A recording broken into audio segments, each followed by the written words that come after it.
Someone close to you just criticized something you care about, and you feel terrible. But what if I told you this has absolutely nothing to do with you and everything to do with what they're getting from making you feel small?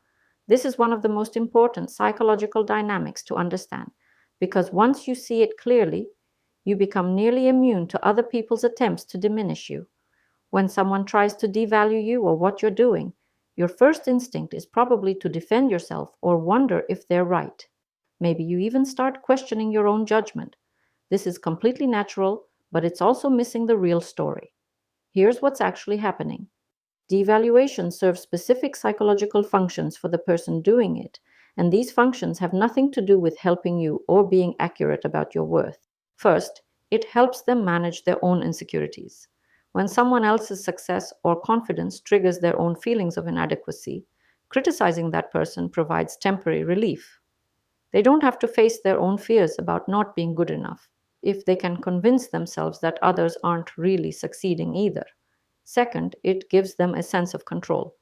If they can make you doubt yourself, they feel more powerful in the relationship.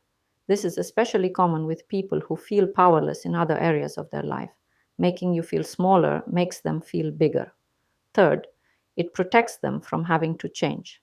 If what you're doing works, that might mean they need to examine their own choices.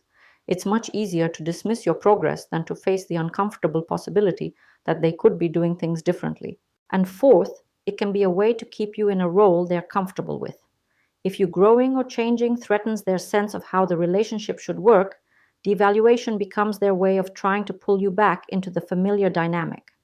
The key insight that changes everything is this: when someone devalues you, they're revealing their internal state, not making an objective statement about your worth. They're telling you about their fears, their insecurities, their need for control, or their resistance to change. This doesn't mean you should never listen to feedback. Constructive criticism from people who genuinely care about your growth is valuable.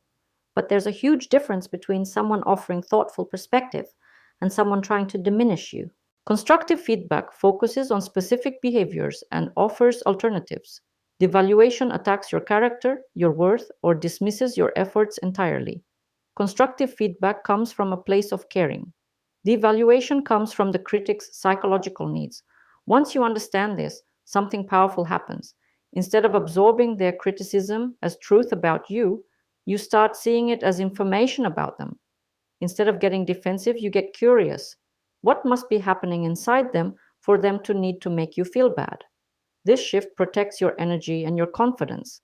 You stop taking on other people's emotional baggage as if it's accurate feedback about who you are. You can respond with compassion for their struggle without sacrificing your own well-being. The people who consistently try to devalue you are often the people who most need you to stay small for their own psychological comfort. Recognizing this pattern is one of the most liberating realizations you can have. If this insight is helping you see some relationships in a new light, make sure to subscribe. We're exploring the psychology behind human behavior so you can understand what's really happening in your interactions. Share this with someone who might need this perspective. Sometimes understanding the real motivation behind criticism is exactly what we need to stop taking it so personally.